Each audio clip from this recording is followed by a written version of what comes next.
Hello, my friends. Welcome to Get Ready With Me and Talk About Stuff. Happy Monday. More importantly, happy Monday after Daylight Savings Time. How are you doing?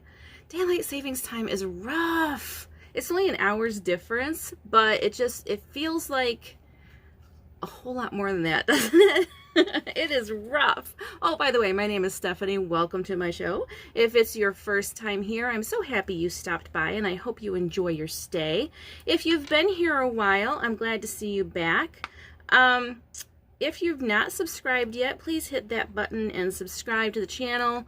Like the videos, share the videos. Let's share the love and get more people at the party, shall we? So what this show is it a show? Do I have shows? Or do I have a show with, like, episodes? I think I'm kind of at the point where I might. I think I'm there. It's kind of weird, actually, because when I first started doing this, it was just like a for fun thing. I wasn't like, I'm going to make this into something. It was just kind of like something for fun, and now 6 months later, here we are, and I'm, anyway. So what I do on this show, it's not a makeup tutorial. I just put on makeup and talk to you about whatever is on my mind. The makeup is primarily just to keep my hands busy, gives me something to do. So I'm not just sitting here blah, blah, blah, blah, blah, Gives me a sense of purpose, if you will. So anyway, today's topic is, as I was researching it, it was really difficult to really take in everything that I discovered. And you'll see why as I go on. So what we're going to talk about a couple things. The first thing I'm going to dive into is I'm going to give you a brief history of what we call the Irish Potato Famine. It's also known as the Great Starvation, the Great Hunger, and for very good reason. So the Potato Famine lasted from 1845 to 1852. And despite what is the common lore surrounding I think the name misleads people, not so much what people think they know about it, but I think the name itself that we use for it here in the U.S. is somewhat misleading. We call it the Potato Famine. And the implication there is that people were suffering and dying due to a lack of potatoes, which is somewhat true, but that is by no means the whole truth. And it's not even, I would say it's a small fraction of the truth. So just to give you a picture though, so the famine lasted from 1845 to 1852. The total deaths were approximately 1 million, and then an additional 1 million people left Ireland during the famine. And ultimately, from death and emigration, the toll it took on the population was 20 to 25% of the population had died or left by the time it was all over. Now, the primary cause of the famine was the potato blight.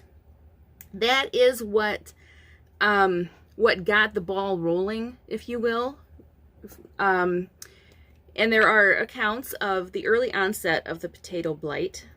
It started in 1845, and in August of that year, there were already people reporting that there was a problem with the potatoes. They were noticing disease. It was very bad. But that was not the only problem. And there are a few things that kind of came together in the perfect storm of horrible things that led to the years and years of suffering that the Irish would experience in the Great Hunger or the Great Starvation. So you have the potato blight that is happening. That in itself is terrible, but a contributing factor, much more so, I would say, than the diseased potatoes, were the systems that were in place that governed Ireland, and just how Ireland functioned under or as part of the United Kingdom. So one thing that was very common in Ireland was absentee landlords.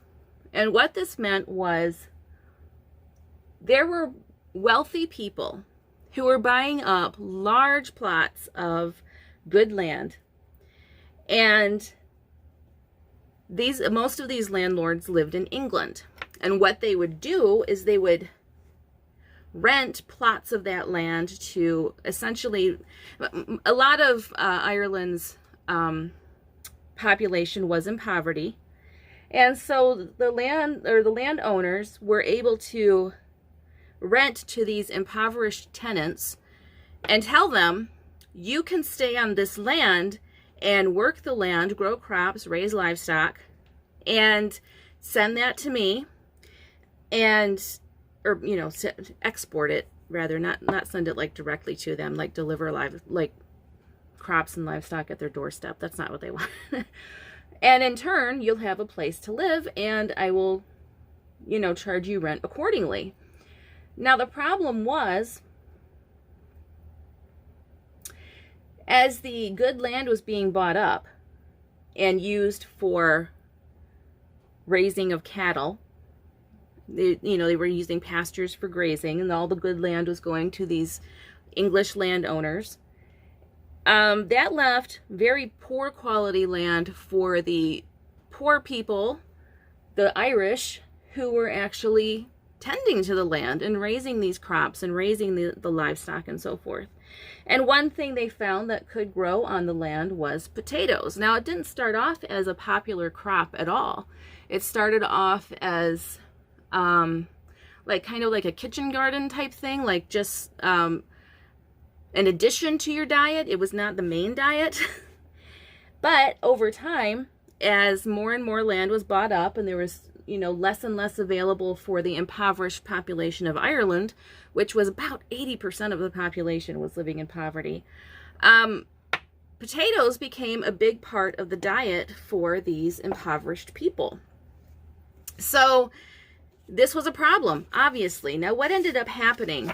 So you had these impoverished tenants, and they would be raising cattle, they would be raising crops, they would be shipping these crops off, you know, preparing them for export and shipping them out, and leaving the people who actually did the work with potatoes to live on. Now, as you might imagine, that creates a problem when the very crop you're depending on for your life becomes diseased. And that was only the beginning of their worries. Now, they had some indication, as I mentioned, in the summer of 1845 that something was very wrong with the potato crop. There was, you know, there was some awareness that there was something happening with the crops, but the British, who were responsible for Ireland because Ireland became part of the UK in 1801, so the British had a lot to do with what happened in Ireland in response to this crisis. They were hoping it would go away. They didn't really do a lot to prepare for a shortage. They didn't do a lot to prepare for the fallout of that shortage, and they basically just hoped that it would just go away. Well, it didn't. And what ended up happening was it was a disaster. Let me read to you. So this was written in 1845. This was written by Reverend Dr. Nicholas McAvoy, parish priest of Kells. He wrote in 1845. And this was, August. So this was about 3 months into the early stages of the Great Starvation, or the Potato Famine, whatever you would like to call it. So he wrote, "On my most minute personal inspection of the potato crop in this most fertile potato-growing locale is founded my inexpressibly painful conviction that 1 family in 20 of the people will not have a single potato left on Christmas Day next. Many are the fields I have examined, and testimony the most solemn I can tender that in the great bulk of those fields, all the potatoes, sizable enough to be sent to table, are irreparably damaged, while for the remaining comparatively sounder fields, very little hopes are entertained in consequence of the daily rapid development of the deplorable disease." So you have the potato blight is clearly not being contained. The potato crop is diseased. Most of the potatoes being grown are not edible. And not only that, but because of the absentee landlord system that was so common in Ireland, the middleman that was used to collect the rents and so forth for the landowner in England also had the power to arbitrarily raise the rent whenever they could come up with a reason that would make it seem necessary. So it could be something like, well, the landowner has decided to raise grain instead of sheep, so we don't need you anymore. And, you know, they could evict the tenants, or, you know, the land has more value now because you've done such a great job working with it. So now we're going to raise the rent to reflect the value of the land. I mean, there were all kinds of reasons, excuses rather, given to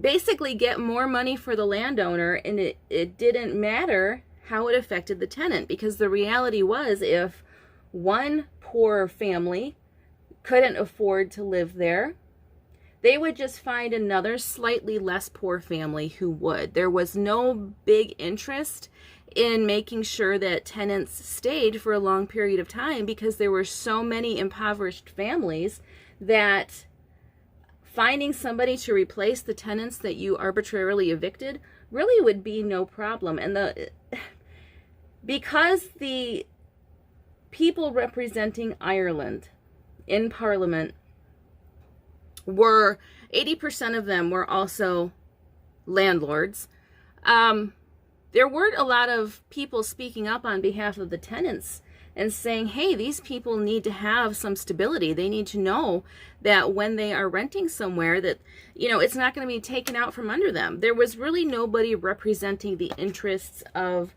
the impoverished tenants that were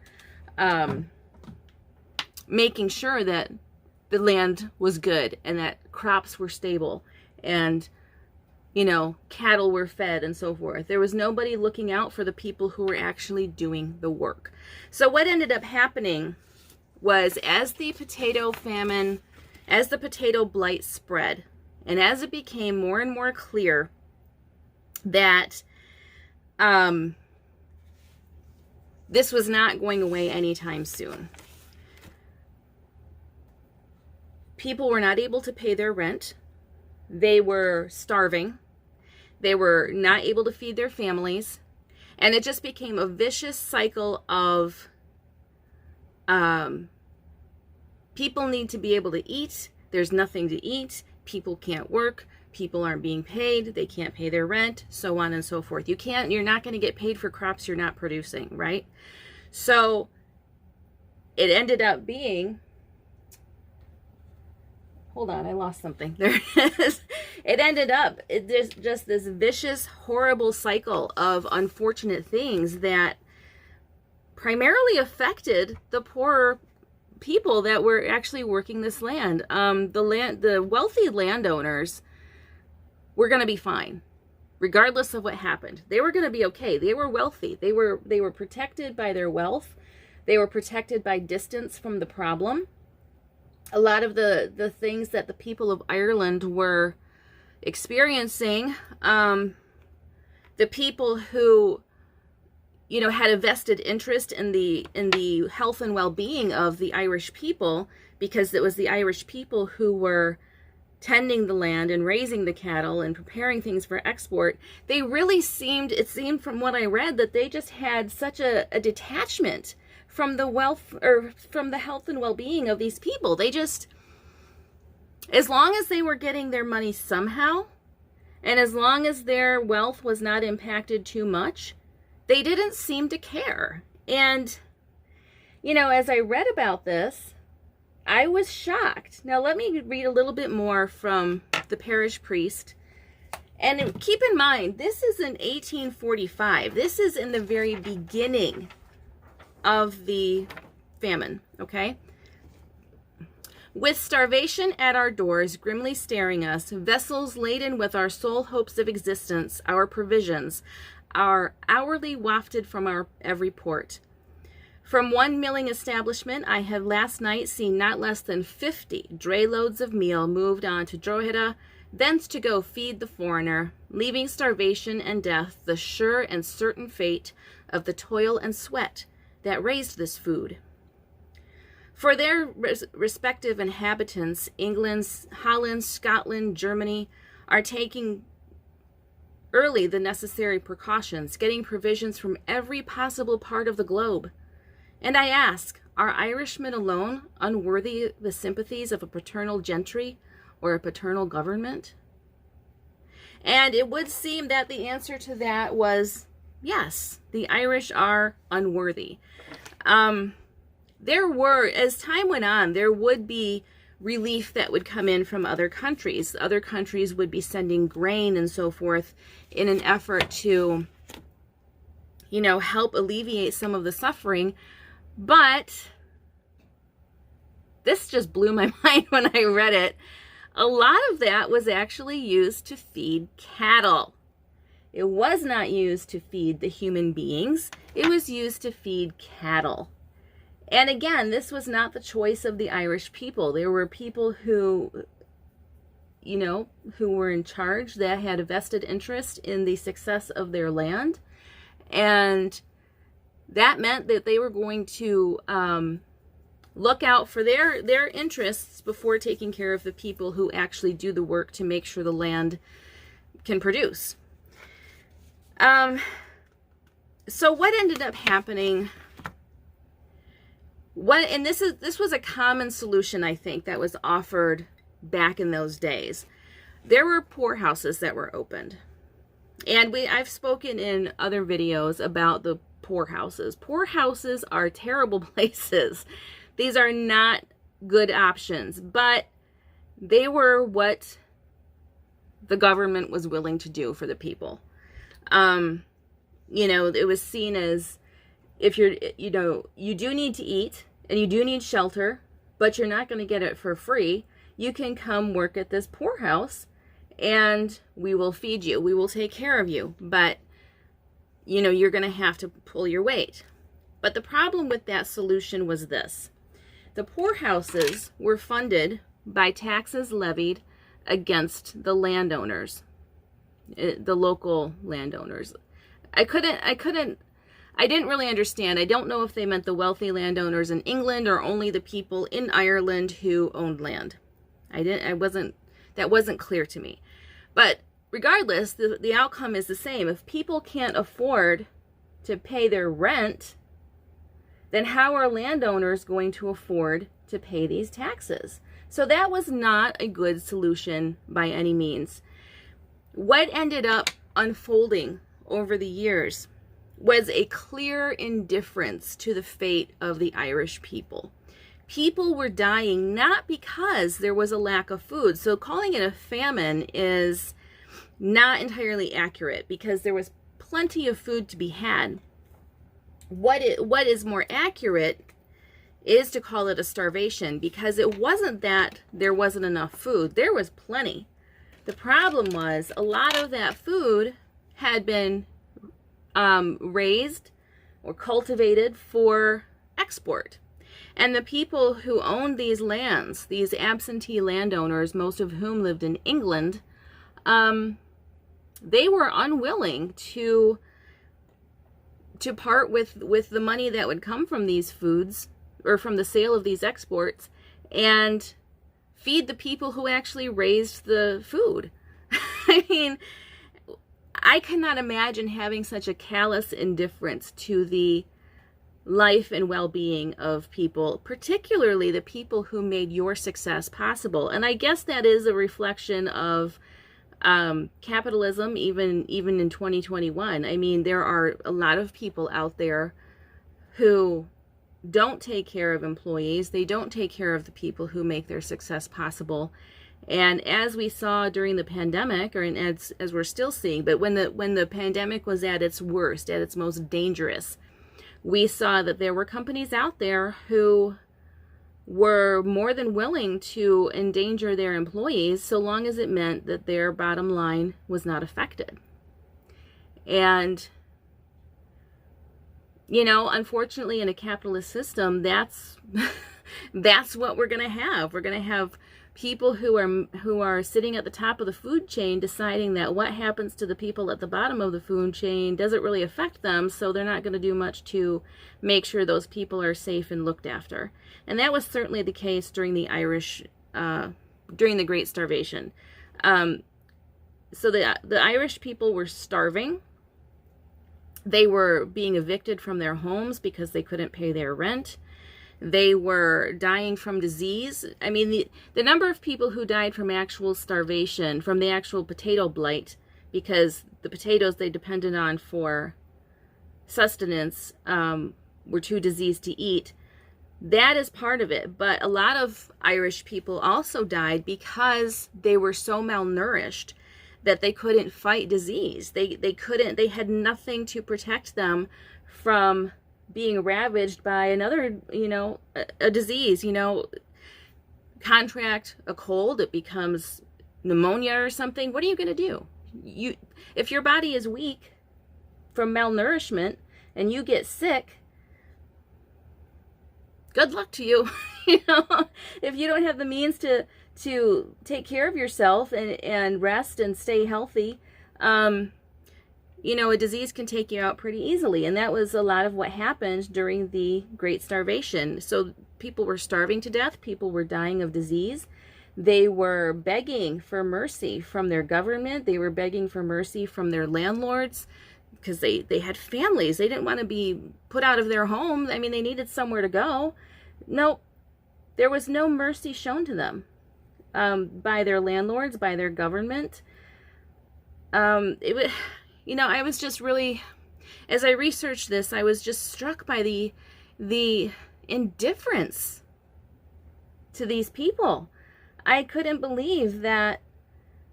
I mean, I say I couldn't believe it, but I can believe it. And this is going to sound it might sound a little controversial to say, but in the United States, we have a long history here of allowing people to suffer to their deaths if the ruling class will benefit from their death. Well, where do you think we learned that from? Where did we come from? We brought these ideas with us when we came here. So I say I can't believe it only because it's something I would never do, but I can believe it because imperialism and colonization, it's an ugly thing. There's story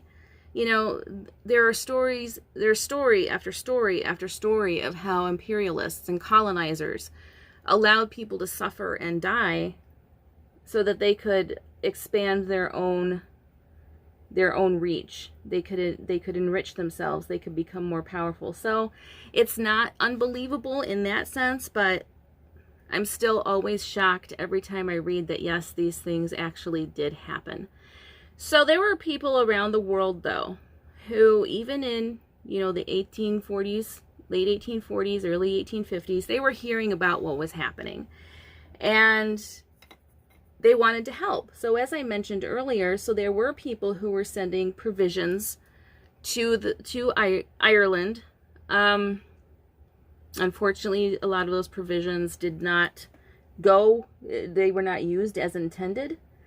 But there was one donation that was it was actually quite unique. And there are reasons it was unique that I think are worth talking about. So the Choctaw Nation, in 1847, they ended up raising what today would be around $5,000 to help with the relief for the Irish people. Now, you might ask yourself, why would they do that? Why would this small group of people take the time to raise such a significant amount of money, really, to help people they've never met across the ocean? Why would they do that? I think, so you have the Choctaw Nation that had themselves at this time only recently experienced their own suffering at the hands of colonizers. You know, I would imagine, and this, I read this on the, it was an article on the Choctaw Nation website. It was from, the author was from, he's here, I don't know if it was a man or a woman. I forgot to get the name. That's terrible. I'm sorry, but the link is in the description. But they said that probably what happened, at least how it started, was they saw what the people in Ireland were going through, and they knew very well what it felt like to be victims of imperialism, victims of colonization. When they saw Ireland suffering as it was, what they saw was people who, just like them, were victims of colonization, who were being forced off of land that they had tended and cared for, and put out into the streets. In Ireland, they were put out into the streets to starve and suffer and die. Now, the Choctaw Nation at this time had only recently endured their own suffering when they were forcefully moved from their tribal lands down what we call the Trail of Tears to be resettled in Oklahoma. Yes. And, you know, we're told this is where you live now, and they had to build a whole new way of life. So they knew, they saw what Ireland was going through, that the loss resonated with them, and they decided that they would do what they could to help. I think also, you know, the other similarities the author mentioned were that both of them had, because of imperialism and because of colonization, their ancient languages had been taken from them, or were attempted to be, you know, people attempted to take their languages from them, and through the hard work of the few who knew the language, they were able to keep that, but it took a lot of hard work, it took a lot of organizing and planning, it took a lot of ingenuity to assure that that language did not die. I would also say, based on what I read in other articles as I prepared for this, I would say that another similarity would be that both groups of people were subjected to horrible stereotypes about their people, which fed the cruelty that was done to them. You know, in the U.S., oh my goodness. Sorry. I'm apologizing to my makeup now. In the U.S., we have indigenous people referred to as, quote, savages, depicted as people who were uneducated, who had no culture of their own, who whatever culture they did have was violent, and it was unworthy of protecting. In Ireland, the Irish people faced the stereotypes of being lazy, of being slothful, dirty, drunken, lustful. And the claim of lustfulness comes from this notion that, you know, the Irish were poor and starving because they were having so many children. And that is also a slam against Catholicism. Something around 80% of Ireland was Catholic at the time. And that was used as a way to explain away the suffering that was happening there. You know, they were all of these things, and that's why they're suffering. When in fact, the Irish population at that time was growing roughly the same as that of anywhere else. So, again, these stereotypes that were held against both the indigenous people and the Irish people served to feed the cruelty that was shown to them. You know, if you can convince people that the people that are living on the land that you want are violent and cruel and will harm you if given the chance, they're, quote, savages, it becomes very easy to say, well, then they need to be forcefully removed because they're barely human. And the same with the Irish. If you can convince people that these people are suffering the way that they are because they have habits and behaviors and tendencies because they are Irish that are carried out to their own detriment, it becomes really easy to dismiss what they are experiencing and say, well, they deserve it, because if they didn't want that to happen to them, they wouldn't be slothful and drunken and lustful and stuff. And if you can dehumanize people in such a way as to say that their suffering is entirely because of the choices that they made and because of who they are intrinsically, it becomes really easy to convince yourself that you don't need to help them because they are impossible to help. And I think that a lot of what happened during the Great Starvation speaks to that. I think that the stereotypes the Irish were subjected to certainly made people feel less inclined to assist them, as they were literally starving to death on the front page of every newspaper around the world. Hold on for a second. I need to get this thing I dropped. Okay, here we go. You saw my pile of blankets back there. I keep everything so hidden in the frame of the camera, and then I move and you're like, oh my God. Anyway, so stereotypes were harmful to both. So I believe that when the Choctaw Nation saw what the Irish were enduring, they decided that whatever they could do to help, they were going to do it. And, you know, that speaks volumes, because here's this group of people who had just endured their own suffering on a mass scale. And they looked at what was happening in these people all the way across the ocean, people they had no connection to other than the shared trauma of colonization. And they decided, we're going to help. That to me is powerful. And, you know, years later, and we'll get to this in a minute, we were challenged to look at this through new eyes, and I'm still amazed at it. I'm still amazed that this group of people who had just been through so much themselves decided, you know what, we have been through a lot, but that doesn't mean that we're exempt from helping people if we can.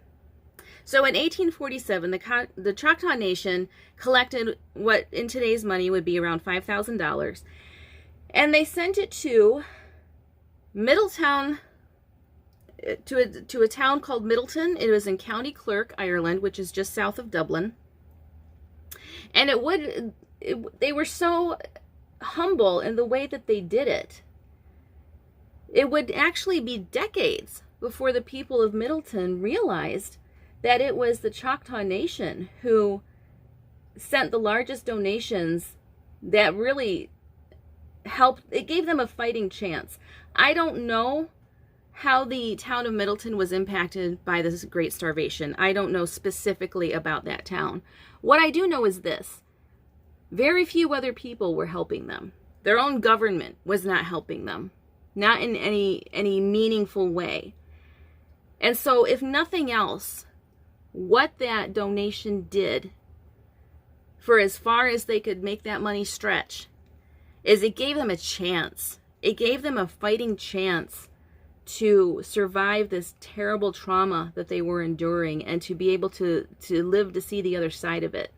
That was not something that they were being given by their government. That wasn't something they were being given by their landlords. This was something that came to them from strangers all the way on the other side of the world, who decided that their lives mattered and they were worth saving. I'm going to finish up, because I hate it when I run out of things to do, but I still have words to say. And, you know, I think I said that backwards. This time change is really messing me up.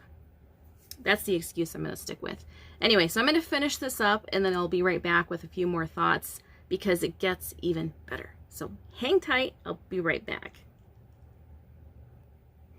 Hey, everybody. I am back. All right, so here it is. Beautiful, huh? I'm happy with it, I guess. Anyway, so what happened since? So 1847, the Choctaw Nation sent money to a town in Ireland, helped them get through the potato famine, or the Great Starvation, rather. What happened since? Well, in 1990, the Choctaw leaders visited County Mayo, or is it Mayo? I don't know. To participate in the first annual Famine Walk, which was a reenactment of the desperate walk the Irish people made to their landlords to beg for mercy in sparing them eviction and so forth. And we know how that turned out. In 1992, I didn't put that on here, but in 1992, there were leaders from Ireland who came over and joined the Choctaw leaders in a walk commemorating, the journey of the forced removal of the Choctaw from their tribal lands to Oklahoma on what we call the Trail of Tears. I believe it was referred to as the Trail of Tears and Death in the article I read by the author who wrote the article about the famine on the Choctaw Nation website. So in 1995, Irish President Mary Robinson visited the Choctaw Nation to rekindle the friendship and to thank them for their gift to Middleton for their aid. In 2017, the sculpture Kindred Spirits was dedicated at a park in Middleton, commemorating the Choctaws and their gift to the town. In 2018, Tisak, I hope I said that word correctly, Leo Vardikar visited the Choctaw Nation headquarters to again thank them and to introduce the first of a continuing series of scholarships for Choctaw students to study in Ireland. Then last year, during the pandemic, the Navajo Nation and the Hopi Reservation were hit particularly hard. The Irish sent over aid, and they did so stating they are paying it forward, and they sent a sizable donation to the Navajo and the Hopi to assist in relief. Why do these stories matter? They matter for a lot of reasons. I think we learn who we are when we are faced with adversity. We learned things about ourselves and our world and each other during the hardest moments of the pandemic. We are still going through the pandemic. It is not over yet. But last year, when it was at its most threatening and its most scary, we found out who we are as individuals. We found out who we are as a country in the United States and the world over, but I'm in the U.S., so I'm speaking from that perspective. We learned a lot about who each other is. You know, how much do we value each other's lives? How much are we willing to sacrifice to take care of each other? Unfortunately, in some cases, we learn people are not willing to sacrifice much, even if it means saving the life of another person. People sometimes are not willing to be inconvenienced with simply the wearing of a mask that might save the life of another person. But what we also found out, thankfully, was that there are a lot of people out there who are willing to sacrifice, who are willing to put their own lives on hold, if it means that more people are going to get through this alive. And I think that the experience speaks to we have a long way to go as far as our evolution as social creatures. You know, there is still a every person for themselves mentality that unfortunately is evident in the middle of all of this. But there was also a lot of people, a lot of people were also demonstrating tremendous concern for others and did whatever they could do to protect others, to ease suffering, to make sure that the impact of this pandemic was as minimal as possible, despite the odds being stacked well against us. I guess that's the nicest way to put what the experience has been in the United States. And also it speaks to what we do now has far-reaching effects into the future. I very much doubt that, well, I shouldn't say that. I'm not going to say that. I think from what I have learned in speaking with Indigenous people is that they do think about how are my actions now going to impact people generations from now. So they do think about that. I think my people, white people, and others too. I mean, I think I'm not going to say it's all white people. I think it's a very American way to think that what we do now is all that matters. And how that's going to impact generations from now is of no concern to me. I'm not going to be there. I think I think that's just a very American way to think, and I don't think it's exclusive to white people, unfortunately. But stories like this demonstrate how what we do does in fact impact people for generations. It was a while, I'm sorry, allergies are really bothering me. It was a while after the aid was sent. It was decades before the people in Middleton even knew it was the Choctaw who sent the aid. And once they knew, there was a desire to build a relationship. And generations after this aid was sent to Ireland, now Ireland is returning in kind and offering these scholarships for Choctaw students to study in Ireland. So it created a reciprocal relationship that has lasted now for generations and is going to continue. And it also helped establish, hopefully, a relationship between the Irish and the Navajo Nation and the Hopi. So here is what Chief Gary Batten had to say. And he is Choctaw. He had this to say after the aid was sent to the Navajo Nation and the Hopi Reservation. Adversity often brings out the best in people. We are gratified and perhaps not at all surprised to learn of the assistance our special friends, the Irish, are giving to the Navajo and Hopi nations. Our word for their selfless act is, and I'm going to try my best with this, Iakoa. I hope I got that right. Iakoa. It means serving those in need. We have become kindred spirits with the Irish in the years since the Irish Potato Famine.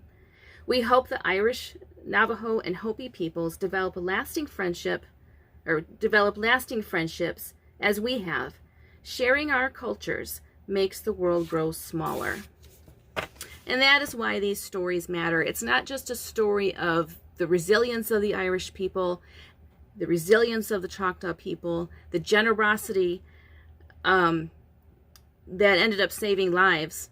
It is also about building community. It's about, as Chief Gary Batten said, it's about making the world smaller. We are living in a world that is all at once so connected through the internet, through social media and so forth, yet we seem further and further apart from each other because we get lost in these bubbles that we inhabit on these social media platforms that are meant to bring us together. The world is never going to be a perfect place. The world is never going to be everything that we might wish that it could be. But we can make it better. And the way to make it better is to, as the Choctaw so beautifully demonstrated for us, getting past ourselves and getting past, focusing on how does this benefit me, and focusing so much on our own needs and our own small worlds, and finding ways that we can bridge the gap with each other. It's not always going to happen. There are some cases where it shouldn't happen. There are some people in some communities that are toxic and are not deserving of your presence. But when possible, we can make the world smaller and make communities stronger by finding ways where we connect more so than ways that we differ. I also think this speaks to just our need to take care of each other. During the Great Starvation, people were not taking care of the Irish, and the result was devastating. It changed the entire way of doing things in Ireland. It changed the politics of Ireland. It changed the demographics of Ireland. It changed everything. And that speaks to how the world can change when we don't take care of each other, but also I think what can happen when we do. It also speaks, unfortunately, to the power, well, not unfortunately, we need to be aware of these things, to the power of stereotypes, because I have to wonder if the stereotypes about the Irish had not been so pervasive, would people have been more willing to help them? Would their own government have been more willing to help them, because ever since Ireland, when it became part of the UK, they really didn't know what to do with them. They really didn't know how to help Ireland, because Ireland was already in trouble. Disaster was looming decades before the Great Starvation happened. And it wasn't because the Irish people were any of the things that they were said to be. It was because there were systems and power dynamics in place that left the people of Ireland continually disenfranchised, continually at the mercy of people who had more money and more power than they did. So the stereotypes flourished. The stereotypes thrived, and I just have to wonder, had those stereotypes not been so pervasive and so readily embraced by so many people, would the people of Ireland have been given more suitable help, rather than being told the best we can do for you is a workhouse or a poorhouse? The best we can do for you is to send you grain, but first I'd like you to feed all the cattle, and then with what's left over you can feed yourselves. Would they have been treated better had the stereotypes not been so profoundly embraced as truth? And I wonder the same for the indigenous people. Certainly in both cases, colonization was a driving factor in what led to their suffering. But how much more did they suffer? How much more do they suffer? How much more do any of us suffer because of stereotypes that exist about people of certain demographics, certain locales, so forth? It's just something to be mindful of. I talked to my son about this a lot, being mindful of stereotypes, because it can really skew the way we see each other. And I've done it myself. I freely admit I have relied on stereotypes frequently when I think about people who support certain political candidates and so forth. I default to stereotypes far more than I should. Sometimes stereotypes do fit, sometimes they don't. But using stereotypes as a way of identifying or characterizing, I guess is more accurate, an entire population of people, it's a disservice to everyone, because it only furthers the disconnect we have with each other when we can only see each other as a stereotype instead of human beings who have needs and desires and dreams and fears and anxieties, just like I do or you do. I think we can do better is basically what I'm saying. Anyway, I know this is a very rambling video. I apologize. I was off my game today, but I hope that it was an educational video for you. I hope it makes you think about things a little bit differently. That's always the goal with these videos. More than that, or equal to that, or above that, whatever. I hope you have a great day. I hope that the rest of your day is enjoyable, and if it's nice where you are, I hope you get out and enjoy the weather as you're able to. Be good to yourself, be good to each other. Don't should on yourself or anyone else. We're all doing the best we can, and that's all we can do, right? And please remember, we are still in a pandemic. Be careful when you go out there. Please follow the guidelines. And even if your local or state government has decided they're going to play some Russian roulette and just get rid of the guidelines and hope for the best, you be smart and you wear a mask and you practice social distancing. Because I really like having you around. And I'd like to see you come back. Anyway, take care. Have a good day. Please like, share, subscribe. Let's grow this channel and make the party even bigger. Anyway, I will talk to you again soon. And next time I'll try to be less rambly. Okay? All right. See you later. Bye.